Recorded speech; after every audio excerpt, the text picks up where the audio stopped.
C'est en mai 1963 que les 32 chefs d'État africains qui avaient accédé à l'indépendance ont bâti l'Organisation de l'Unité africaine, qui devient en 2001 l'Unité africaine.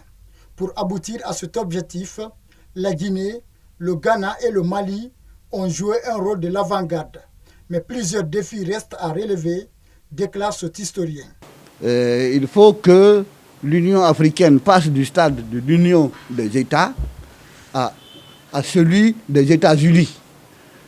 Parce que quand on prend en compte le chemin parcouru, force est de reconnaître que, de ce point de vue, l'Afrique se présente toujours comme elle était en 1963.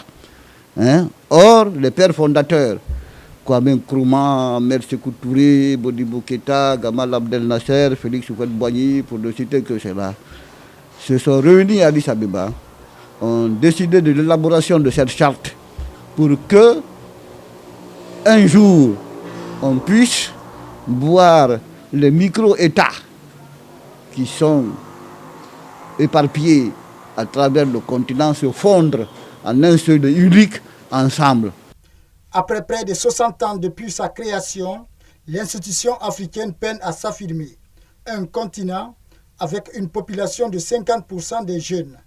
Une opportunité que les dirigeants du continent devraient exploiter pour un développement durable. L'unité est un objectif primordial.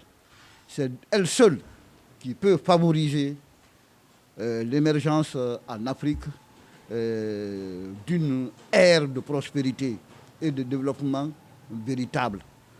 Tant il est vrai que les États que nous constituons sont interdépendants les uns des autres à des titres divers et nombreux, à telle enseigne qu'il est superflu tout simplement de vouloir l'expliquer ou le démontrer.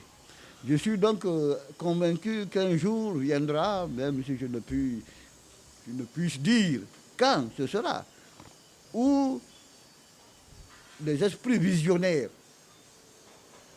à même de transcender les intérêts partisans ou particuliers ou égoïstes, comprendront qu'il est temps maintenant de passer à la vitesse supérieure. Malgré quelques avancées sur le continent, les États africains font face actuellement à d'énormes difficultés liées à des crises politiques, notamment des guerres fratricides, des mouvements de rébellion et le terrorisme, des fléaux à combattre pour le bien du continent.